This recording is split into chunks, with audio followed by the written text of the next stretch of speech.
Thank you, Toastmaster of the Day, and greetings, fellow Toastmasters and guests. Technology sure has made our lives a lot easier. Think about it. We have things like the internet, smartphones, we have delivery services for anything you can pretty much purchase at this point.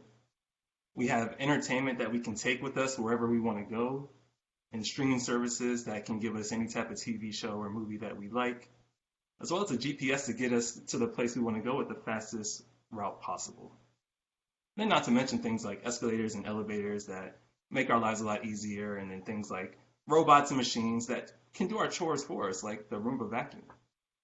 So inventions like these have made our lives a lot less complicated. But on the flip side, has this technology also made us a little bit lazy?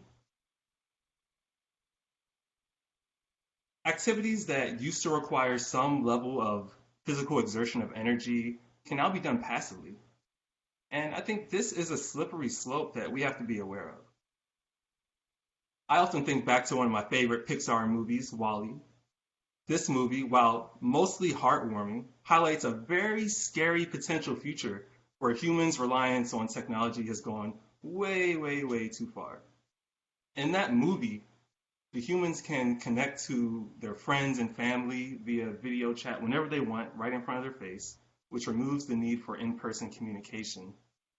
The humans also have robots that carry them wherever they want to go, so there's no need to get up and actually walk anywhere. And there's actually machines that feed them via a straw right where they're sitting. So they actually don't even have to get up and go get any food. Everything they need is brought right there to them. They can sit in their room for the rest of their lives and not have to do anything. And that might sound far off and abstract. It's a movie, it's a cartoon, it's all just made up. But the examples that I just described seem eerily familiar to lifestyles that can be achieved through technologies that are already present and available to us. And the unnerving thing to me is that in the present day society, our dependence on technology has increased rapidly over the last few decades. And that dependence on technology has only going to be increasing with the current pandemic and our need out of necessity to rely on technology and the resources that it provides to us and the capabilities that it provides to us. But just because we have to use technology out of necessity doesn't mean that we should overlook any of the consequences that come along with a reliance on technology. And if we do not consider the side effects of technology over reliance, we could end up in a situation that's not all that different from the humans in WALL-E. The good news is that the more we understand the side effects of technology dependence or over reliance, the more we can work to mitigate those side effects and how we leverage technology moving forward. Technology dependence can cause both physical and psychological side effects in individuals. And I'd like to start today by discussing some of the physical side effects that we're already experiencing with the technology that we have access to and can leverage. When thinking about entertainment, the type of entertainment that we seek has shifted from more active entertainment to what we would call passive entertainment. So an increase in the use of streaming services like Netflix or Disney Plus, which is what I use to watch WALL-E, and coupled with a decrease in physical activity, like actually getting up and going to the movie theater, which seems like such a foreign concept now, or actually going out and taking a walk around the park. Those two things coupled together can take a toll on our physical selves.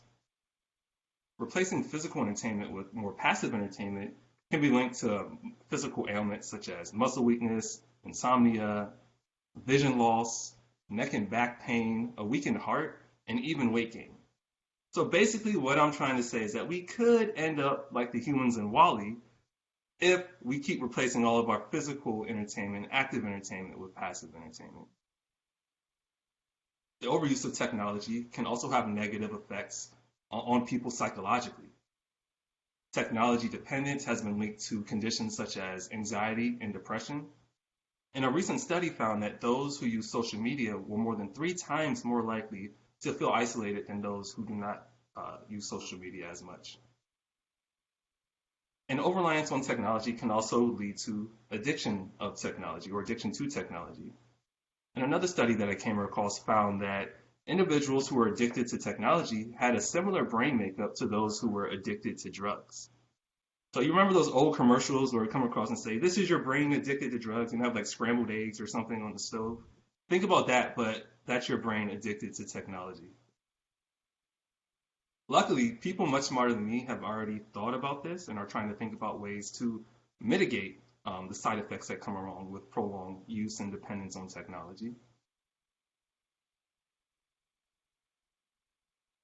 And when surveying the research and information that they found, what stood out to me is that the biggest key is to always find ways to stay and remain active.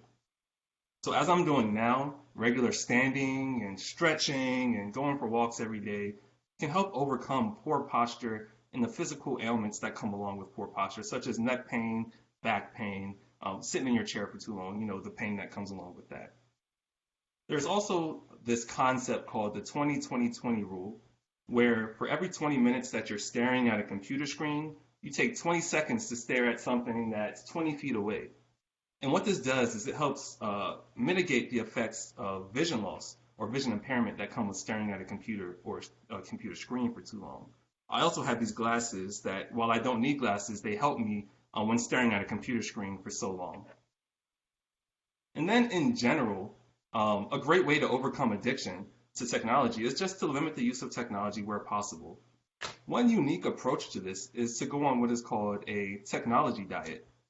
Or maybe we could take some of what we learned in Nikki's speech and apply it to how we'll approach our technology diet as well.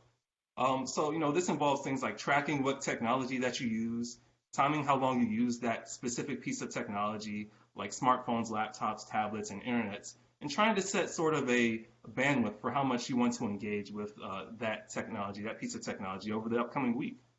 And this can help you understand when you need to build in planned breaks and when you need to just take a break from technology altogether for a little bit of time.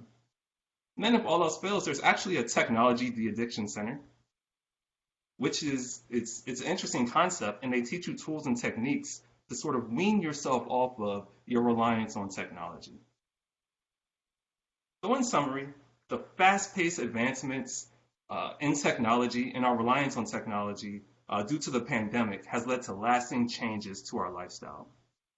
And while technology has many, many positive effects, there are also some side effects which can affect us negatively. But the more we're aware of these side effects, the more conscious we can be about putting measures in place to mitigate those side effects.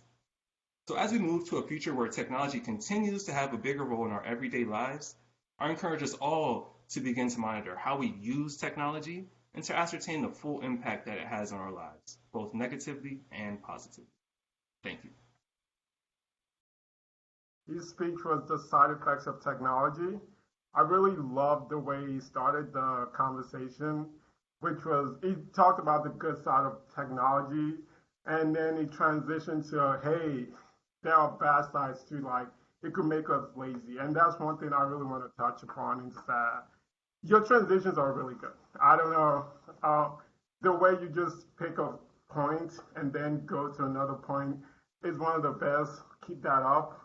And in the middle, you talked about Wally, so you didn't want to make it too, I guess, judgmental. I like Wally. It's one of I mean, everyone likes Wally. It's like the little engine that could for like the new millennium.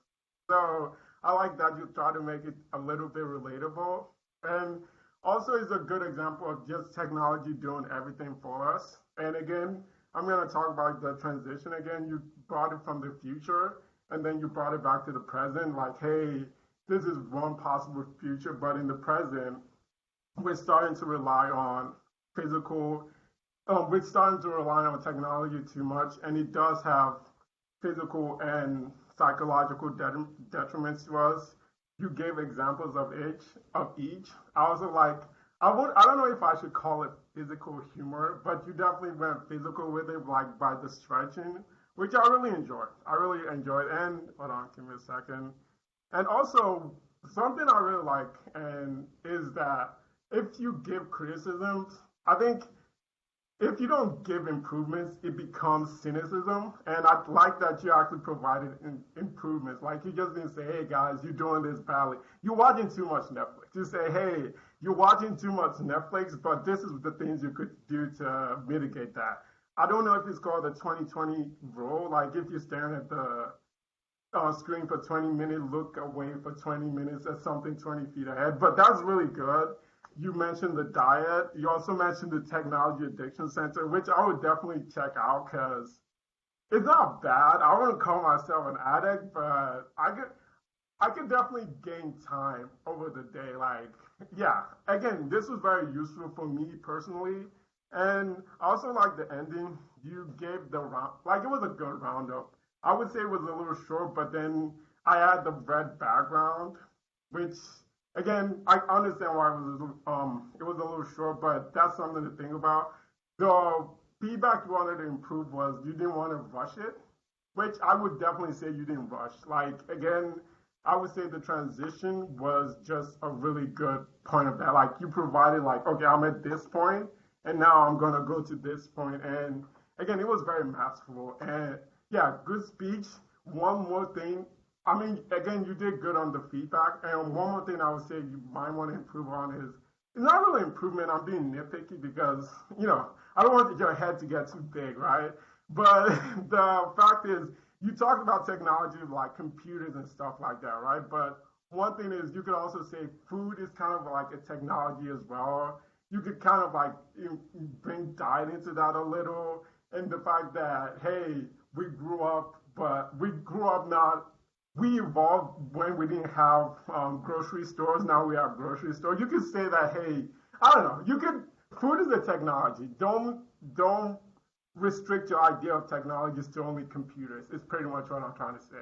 But other than that, good speech as always. You're one of the best speakers here, and I hope I can get half as good as you. Thank you very much, Nico. And next speech is not next speech. The next evaluator would be Lisa Derby, and she's gonna evaluate Alexandra. Please welcome Lisa Derby. Thank you very much.